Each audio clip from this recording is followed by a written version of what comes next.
Random. Po. Ay, nako. O, ayan ha. Kompleto yan. Kompleto lahat ang gagamitin mo. Salamat po. Andito ang pambili mo ng gamit. Andito ang pang tuition at saka allowance. Okay? Tapos, ayan, meron kang payong, meron kang kapote, may jacket ka. Andun ang may bibigay ko sa'yo, ha? Apo. Magagamit mo yan sa tag-ulan, lalo na sa pagpasok. Ah.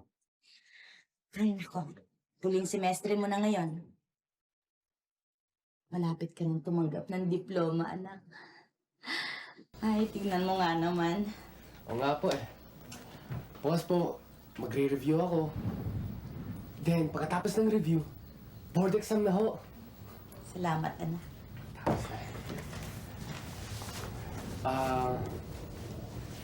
Munti ko na nga makalimutan, inay. May nag-aalok sa akin trabaho. Drafting ho. Eh, sabi, sideline ko lang daw ho. Pero sabi niya, malaki-laki rin po yung sweldo ko ron. Anak naman, kung kailan ka naman magtatapos, wag na muna yung trabaho, darating ka rin dyan. Ang importante, makatapos ka ng pag-aaral. Kaya yan ang unahin mo, ha? Apo. At may kasabihan nga, naghangad ng kagitna, isang salop ang nawala. Mag-aral kang mabuti. Apo, inay. At susundin mo akong lagi, ha? Basta't magtiwala ka sa akin. Basta't ang gusto ko talagang makatapos ka at huwag mo akong bibiguin, anak. Hindi po. Hindi po, inay. Brando, talagang wala nang makakapigil sa plano natin sa buhay.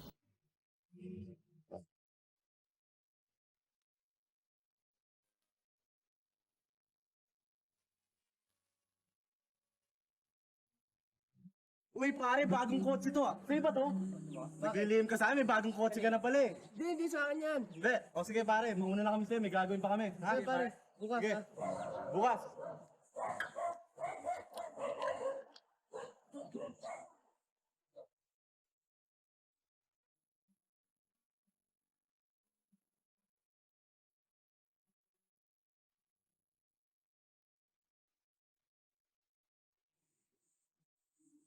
Inay.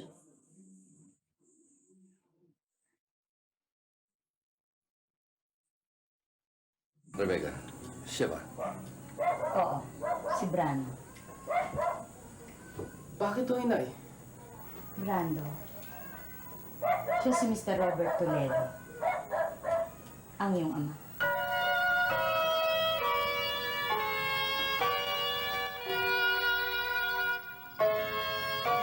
Sa maniwala ka, Chenry, sa akin, sa loob ng nakaraang 21 taon, ganun pa rin ang nararamdam ko sa inay. I still love her intensely.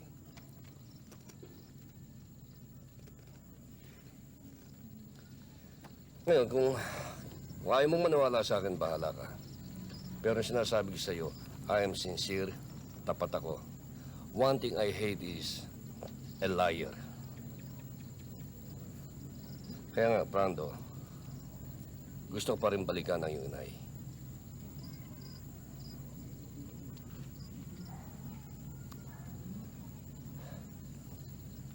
Siya nga pala, sandali lang ha.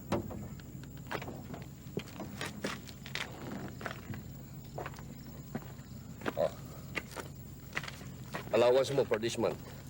Ang balita ko malapit ka na raw mag-graduate. Ha? Laki po nito ah. Bayan mo sa isang buwan. Dadagdagan ko pa yan. Hindi ko po ito matatanggap. Ibigay niyo na lang sa inay ko. Ikaw na lamang magbigay sa kanya, Brando.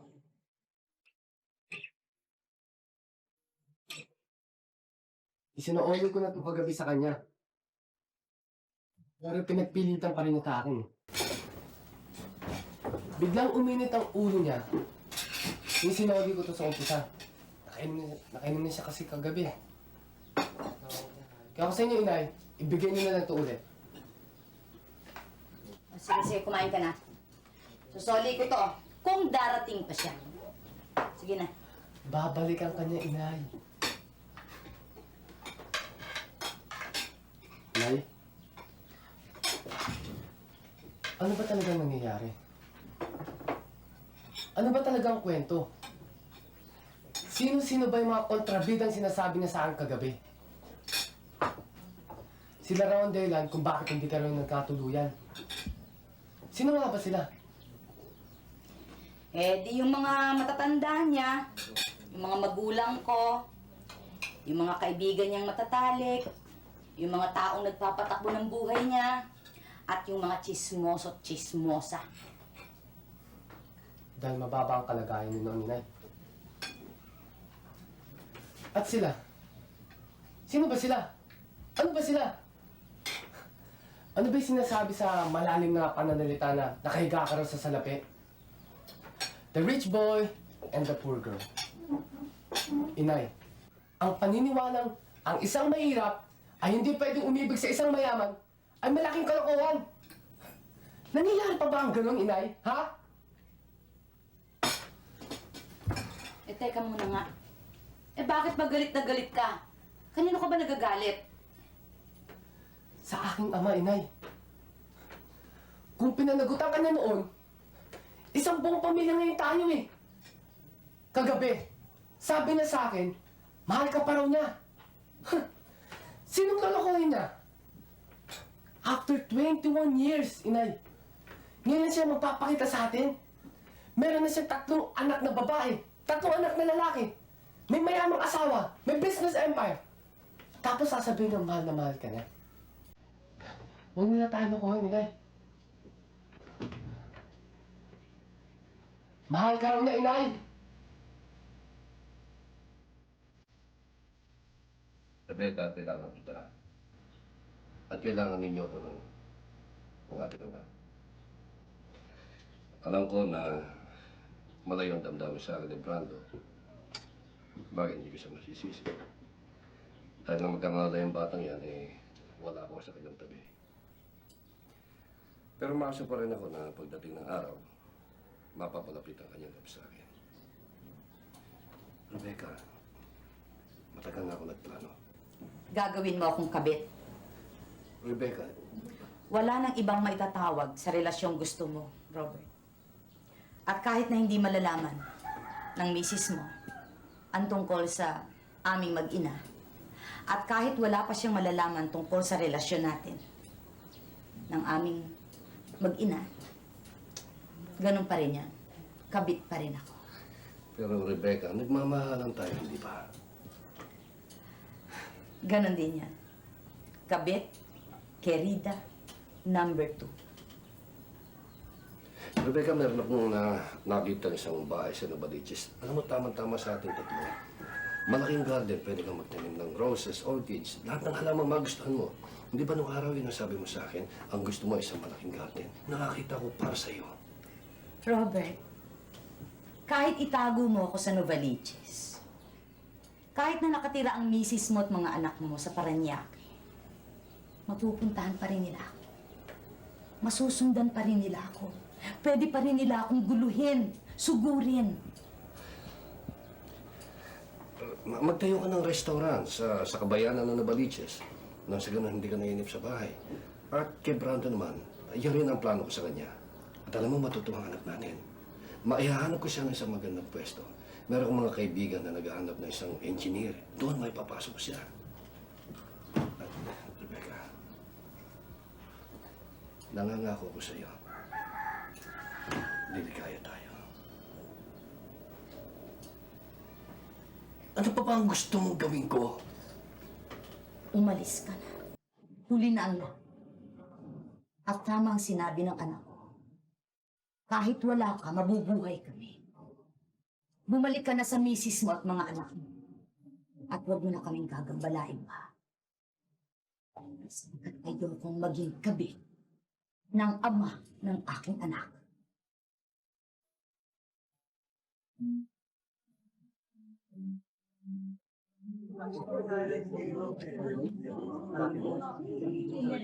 Eh, saan daw ba pumunta yung anak mo? Gabing-gabi ng...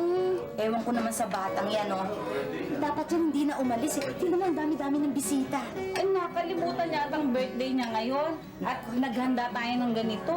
Hindi naman pwedeng kalimutan ng birthday. Ay, ayan, baka nandiyan na lang. Ano? Ayan naman. Si Mare, ba't mo naman pinayaga umalis? Ayan, dumadami na bisita. Wala pa yung batang yun. Saan daw ba pupunta? Nagpaalam ba sa'yo? Eh, ang sabi, pupuntahan yung ibang kaibigan, susunduin, pero dito lang daw naman. Hindi kaya, baka naman may nangyari na dun sa bata. Aba, wag naman.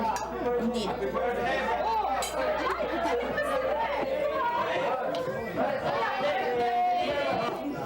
Paano po, inay? Iyo naman. Ano pa naman at napakagaling? Ang dami-dami ng bisita. Ba't ngayon ko na?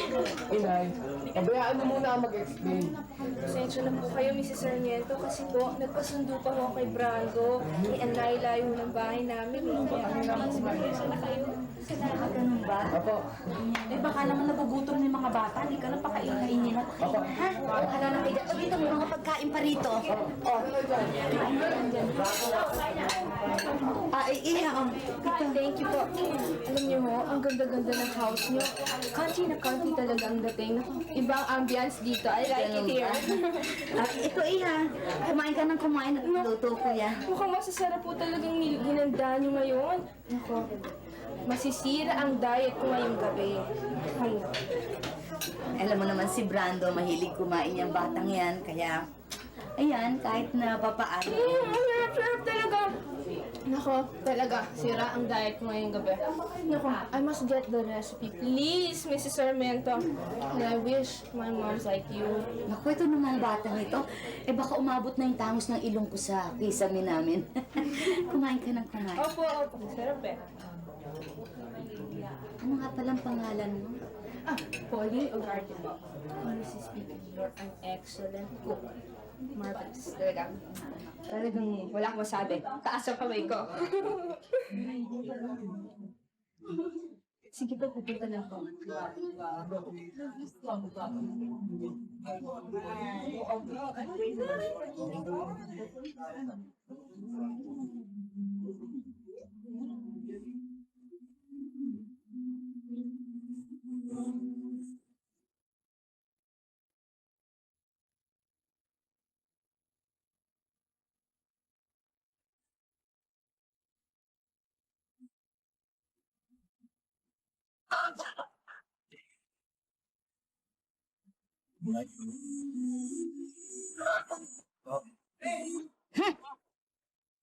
Tik na sabon ito. Ang sakit-sakit sa kamay. Sambos. Ha? Ba't ba ako nakabili-bili ng ganitong sabon? Ay, naku, inay. Buti pa, huwag nyo nang gamitin yan. Ibibili ko na lang kayo ng iba. Ano ba gusto nyo? Eh, Tay, siguro pupunta ko kami ni Mami ang gabi sa Cavite. Magbibitch ko kami. Kasi medyo napiga yung utak namin sa exams. Magre-relax lang ho kami ron. Pati mag-overnight po kami. Inay?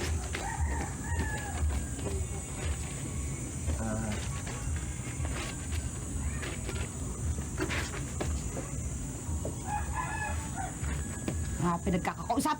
Mainit ang ulo ko. Eh, bakit nga po eh? Bakit? Bakit? Dahil sa'yo. Ano yan, ha? Ano ba ibig sabihin nito? Yan, eto pa. Ano yan? Nakakuha ko to sa pantalon mo. Hindi ka rin marunong magtago, ano? Ilang buwan na lang matatapos ka na sa pag-aaral. Ano ba ito, mga motel-motel na ito, ha? Eh kung madisgrasya mo kung sino mang babae yan at magyayang pakasal, o paano na? Si Inay naman. Nung minsan pong wala kaming masasakyan ni Manny, nag-ambagan po kami. Sumakay po kami sa taxi. Ngayon po, yung taxi driver, inapot yan sa amin. So, sinabi niya sa amin, propaganda raw. Inay naman, simula nung isinilang niya ako sa mundong ito, hanggang ngayon, hindi pa ako nakakapasok sa motel. Sinusumpa ka. Opo. At nakakayaman sabihin, ba't pa ako mahiya sa inyo? Kumbaga, kayo na pinaka-closest friend ko rito sa mundo eh. Ang anak niyo ho. Naku ka talaga. Sige, lumakad ka na nga. Tapusin ko itong nilalabang ko. Nang maulit-ulit ito, ha? Opo. Makikita mo.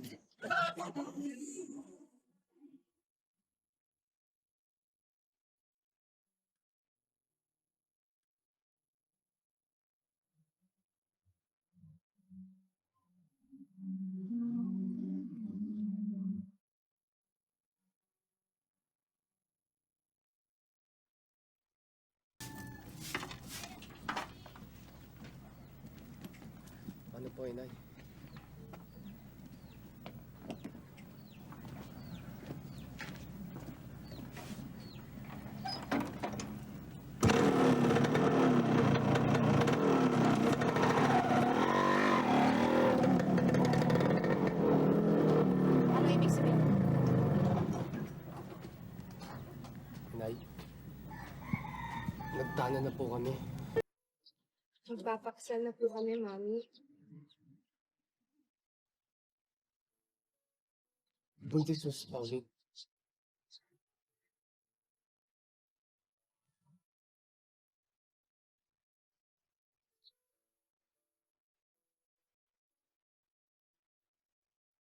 Magsisisi kayo, Mama.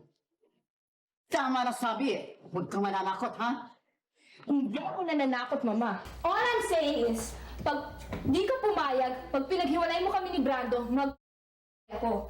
Kaya, bago niyo ako madala sa States, bago niyo kami mapaghiwalay ni Brando, muna ako. You disgusting spoiled brat!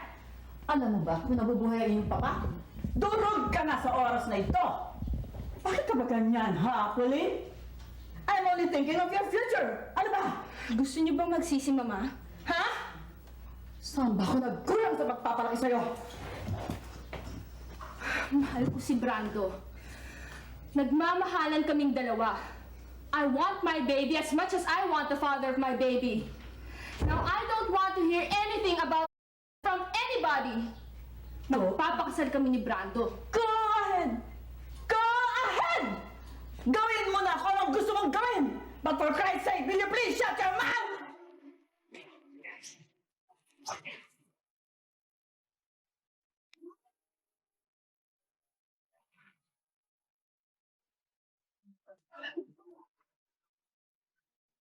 Oh, gutom ka na ba?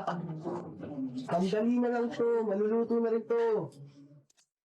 Brando naman, ano ba yan? Ang baho-baho. Diyos ko, yung amoy nasa buong bahay. Ano ba yan? Paano? Naubusan tayo ng mantika. So ngayon, ito ginamit ko. Yung sulit-sulituan ng karne. Ay nako.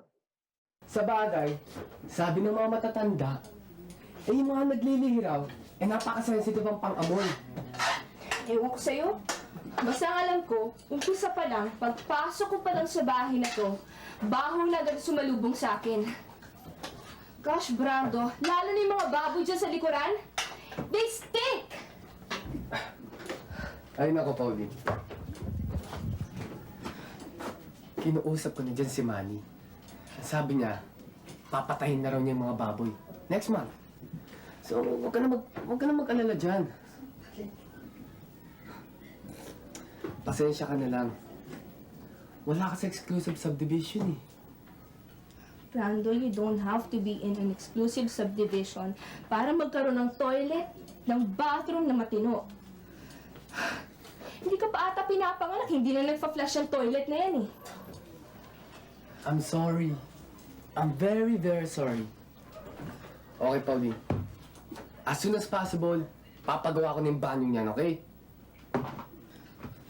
Namimiss ko na tuloy yung bahay namin. Namimiss ko na yung bedroom ko eh.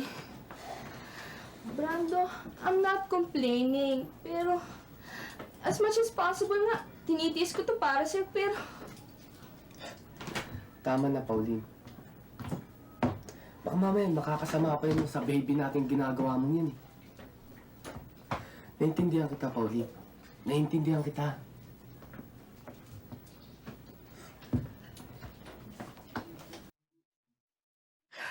Sisisi tuloy ako eh. Sana pala hindi na lang ako tumigil ng pag-aaral. Sana, kasama ko ngayon yung barkada. Sana nasa campus ako. Mimiss ko na sila eh. God, Brando, I hate this house. I hate it. Honest.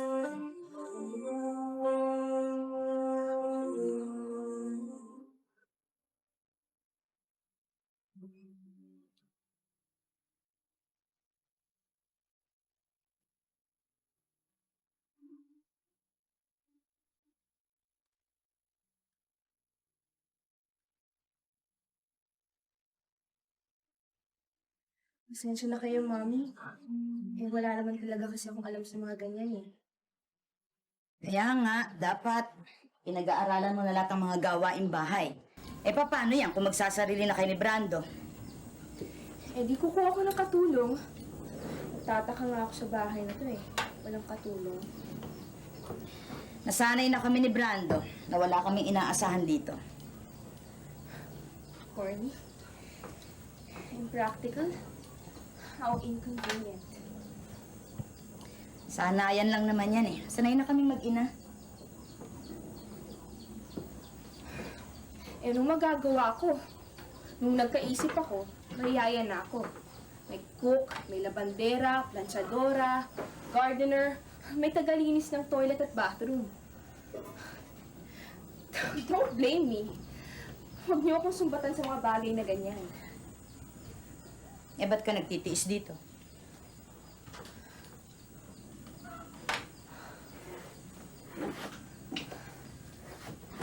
Bakit nga ba? Mahal ko si Brando eh.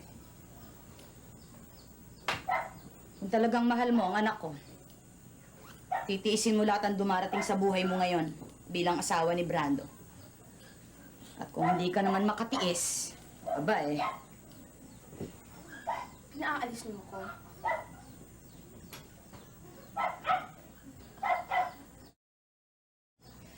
How stupid of me. kung nakinig lamang kayo sa amin ng iyong mami bago kayo nagpakasal ni Brando, ang pag-aasawa ay hindi parang naglalaro lamang ng bahay-bahayan. Ang honeymoon ay hindi pang habang panahon, Pauline. I heard you well, so shut up!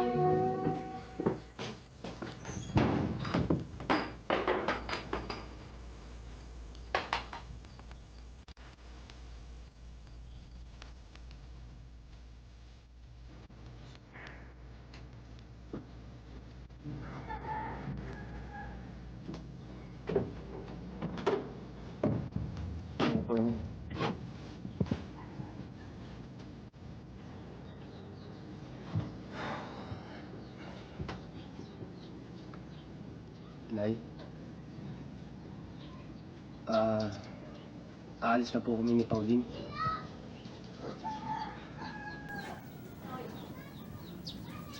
Nanggaling po ako sa mami ni Pauline.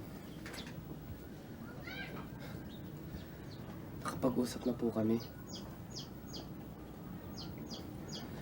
Talagang hindi po kaya tumira dito ni Pauline eh. Marami siyang kailangan na wala rito, inay. At hindi ko kaya bigay sa kanya yun. Pero, inay,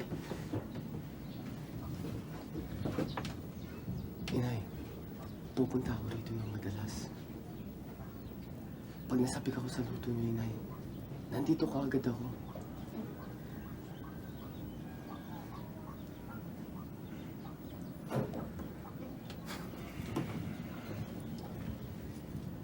Mag-iisa na po kayo rito, inay.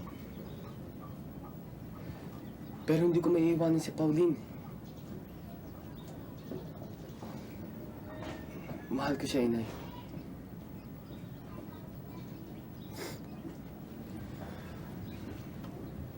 Inay. Sa makalawa po kami alis na ni Pauline.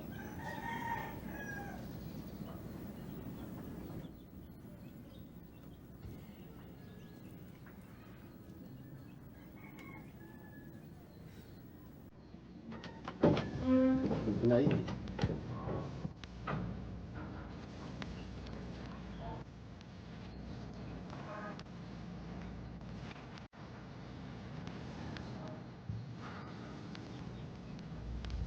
Babe, ayaw ko talaga sumama. Suko na ako, Pauline. Pangatlong party sa tatlong sunod-sunod na gabi. Time out muna ako. Hindi ka lang at home sa grupo ko, kaya ganon. Eh, hindi ko naman naiintindihan ang pinag-uusapan niyo eh. Di, biro lang ah. Ang totoo, pagod na ako eh. Meron pa akong exams bukas. Sabi mo, torture para sa yung pag-aaral mo. So, why don't you stop your studies first? Mga isang sem lang. Nang sa ganon, makapag-relax ka.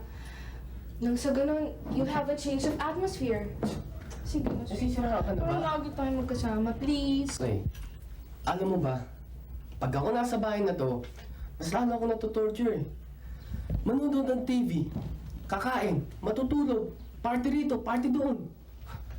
Kailangan ko magtrabaho. Kailangan ko maghanap buhay. Siya nga pala. Sabi ng mami ko, wala raw pwesto sa'yo doon sa kumpanya ng ninang ko. Pero may pwesto ka naman sa kumpanya namin eh. We'll know that in a few days kung anong magiging pwesto mo. Pero total, alam na natin may trabaho ka. Why don't we celebrate tonight? Sama ka na sa party ng friend ko, please? Tapos, after that, I'll bring you to my favorite bistro. We'll drink some, we'll listen to some fun music. Tapos, we'll go discoing all night. Kung gusto mo hanggang umaga pa. Alam mo, sinasabi mo palang napapagod na ako eh. Baka nakakalimutan mo. May asawa ka ng tao. Okay? Ngayon, go now and come home early, okay? Okay, yes, sir. Bye-bye. I love you. I love you.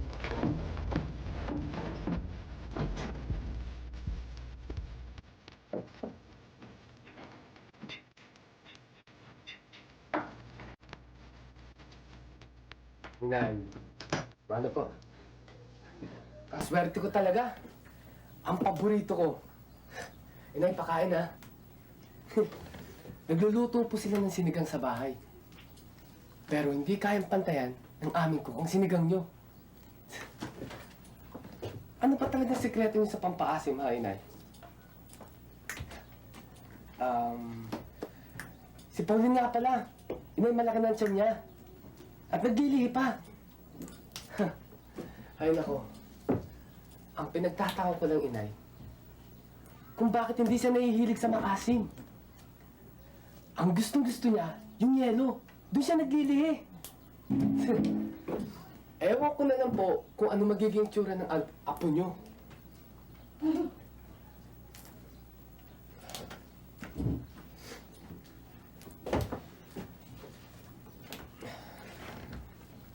Inay,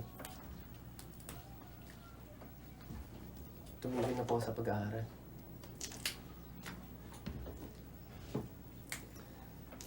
Kasi po, ang hirap po i-explain eh. Nagbe-break lang po ako. Huwag po kayong magagalit. Siguro, after 1 or 2 semesters, babalik din po ako. Makakatapos din po ako, Inay.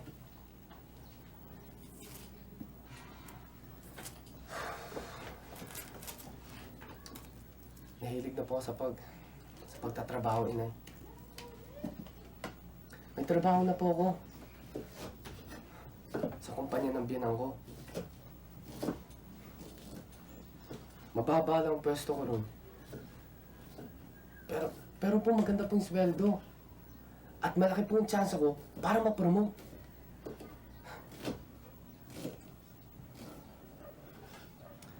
Clerk lang po ako rin, Inay. Pero po, tignan niyo po ako. Iba na po suot ko. Pogi ba ho anak niyo, Inay? Maganda ba suot ko?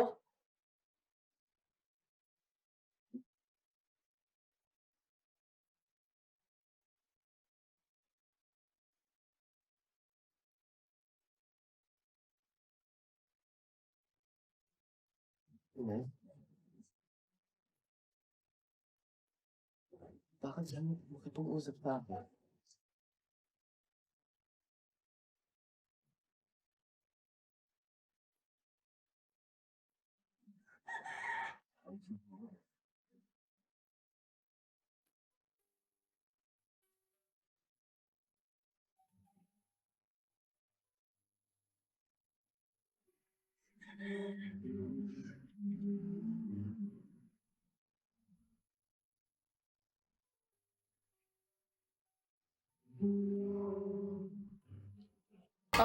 Bago ko nga pala malimutan, Brando. Nagkaliwanagan nga tayo. Tungkol ba doon sa reklamo ni Sanchez? Ay, ako. Masyado yung petting Sanchez na yun, ma'am. Pwede na kung pwede. Pero matagal na empleyado yan si Tatis at bihirang magreklamo yung babae niyan. Come to think of it, ma.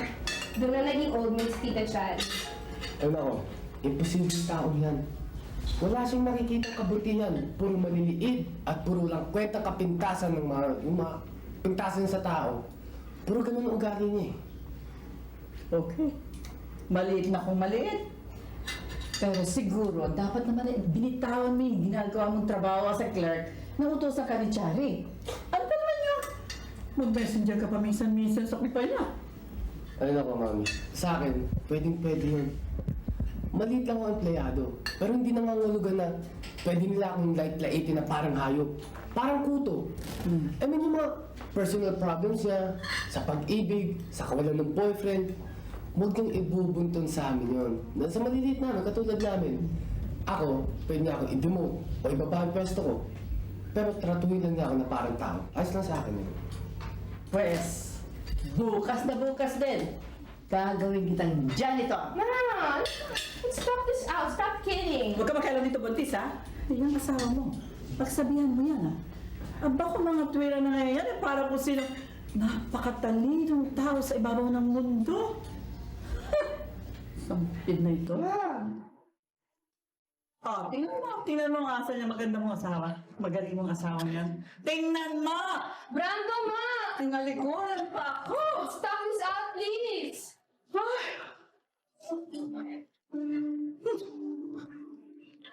Ma, ano po niya po? Ganyan nga yan? Kalahin ba naman yung pala mo niya na yan ang papatay sa akin?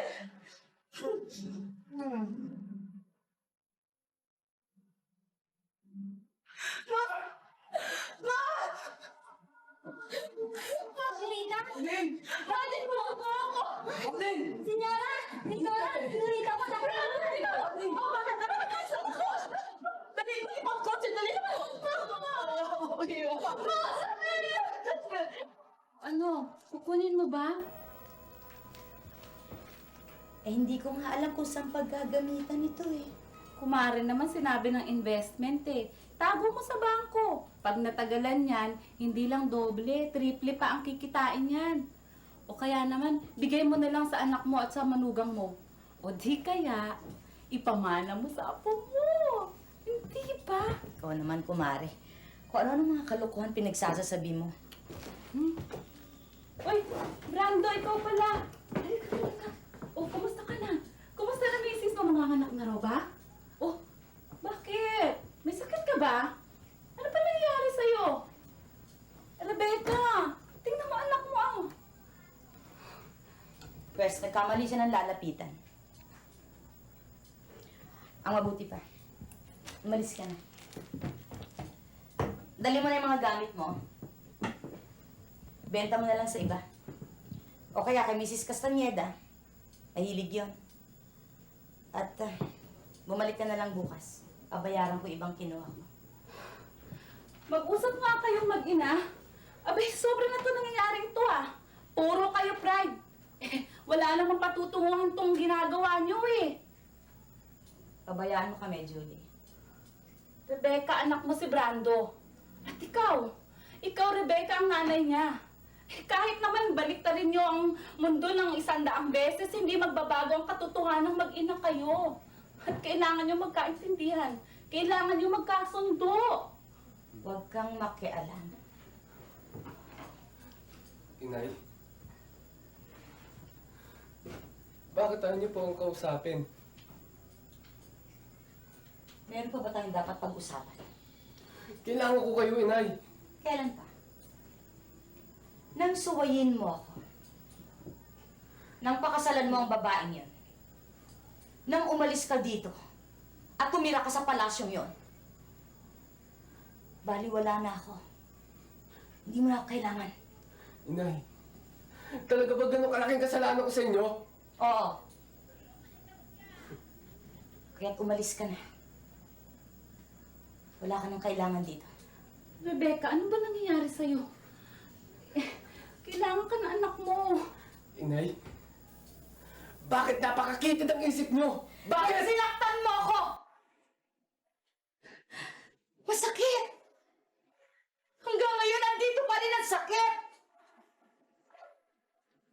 araw. Lumalala, tumitindi ang sakit, Brando. Naliwala mo ako. Yung pangarap ko para sa'yo, binaliwala mo. Niloko mo ako. Nagsinungaling ka sa akin. Pati sarili mong ama, binaliwala ko para sa'yo.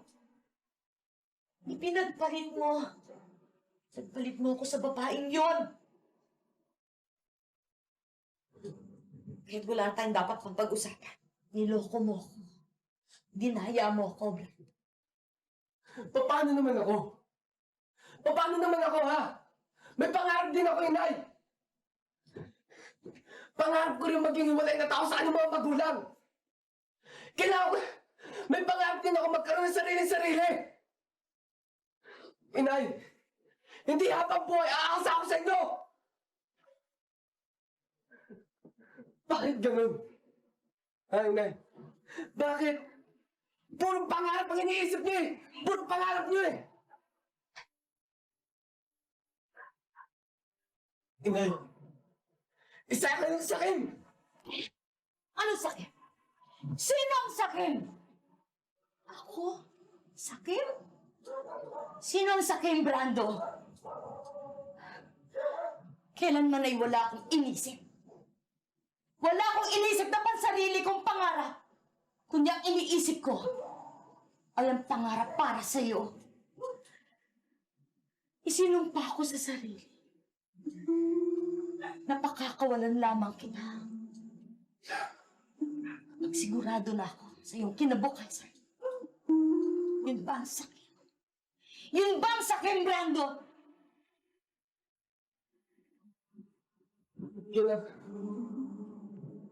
Kailangan ko kayo, inay. Kailangan ko kayo. Wala na akong malalapitan eh. Wala na akong mapagsusumbungan. Si Pauline ho, nasa ospital. Namatay ang aming anak! Namatay siya! Inay, kailangan ko kayo, inay eh.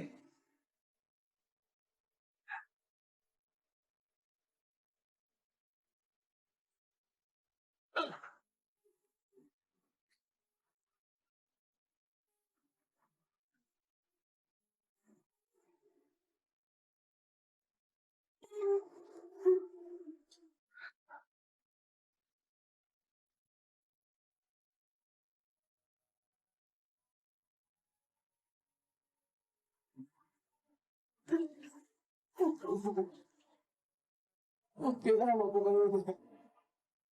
Huwag mo akong iwan.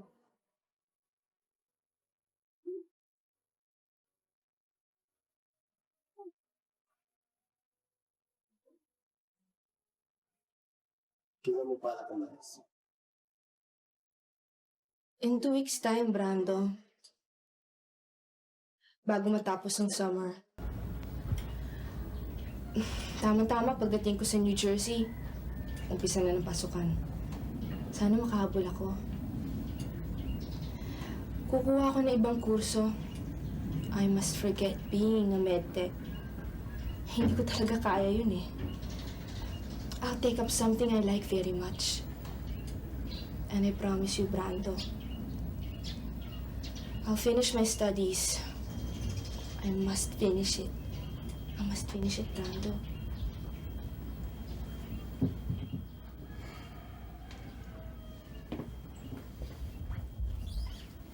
Ako, babalik ako sa engineering ko. Tatapusin ko. Brando, this is just a break, okay? Oo. Isang break-up lang. Natauhan kasi ako sa nangyari sa atin eh. Ako man. Tama ang mother mo.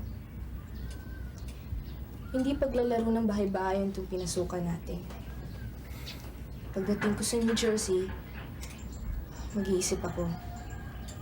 Mag-iisip ako tungkol sa sarili ko, sa buhay natin, sa future natin. Ako rin. Brando, I'm not talking about divorce or something like that.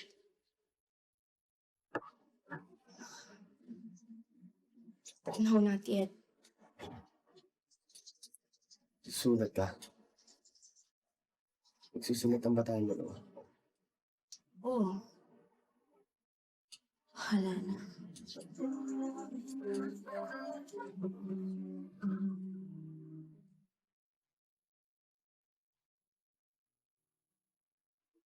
Mare! Mare! Happy birthday! Mari Julie! Oy, naku, akala ko nakalimutan mo ng birthday. Eh, maaari ba naman yun? Ikaw ba? Cake pa ako. dyan. Alam ko ikaw nagluto ng cake. Ay, naku, paano ba nalaman? Ay, hindi ba nagluluto ka talaga ng cake? Ay, oo nga pala, nakalimutan ko. Nakapagod na eh. Nay! Inay! Ay, Brian. Happy birthday, Inay! Salamat. O, asan ang mga barkada mo? Akala ko magkakainan kayo dito. Ay, hindi po. Umuwi muna sila sandali. Nagbihiso, tapos dito na kami mag-uusapan. Mag-iinuman, no? Mabuti naman. Oy, hindi ka pa nag-aamin sa Oo nga naman Ay, ako, ikaw Nina. talaga, makakalimutin ka na. Anak Nay. ko. Mukhang masarap, ah. Mukhang pinaghalo-halo nyo na yung best recipe ni Jan. Alam mo naman, anak, konti lang niluto ko para sa atin lang talaga. Ah, sige, Okay. kumain tayo. And for the best mother in the whole world, happy birthday ulit, Inay. Wow! Anak! Naku, may surprise pang anak ko. Buko ba? Teka, kilala ko to. Kilalang kilala ko ito. Oh! Eh, paano? Ito yung gustong-gusto kong bilhin dyan sa Ninang Julie mo. Hindi ko mabili dahil sa kakuriputan ko.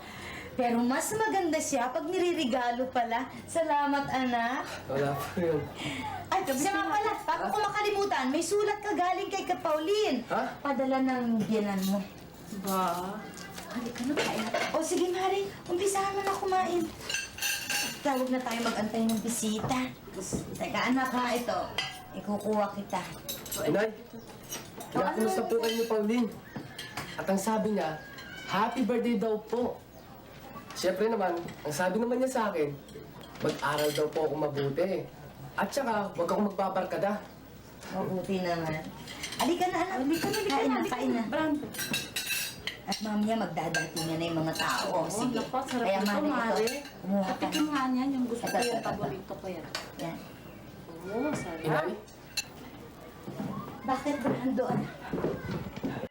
ang sarap! Sarap talaga ng luto ng nanay ni Brando! Happy birthday! Ang sarap-sarap talaga nitong chicken na to. Oo, sige.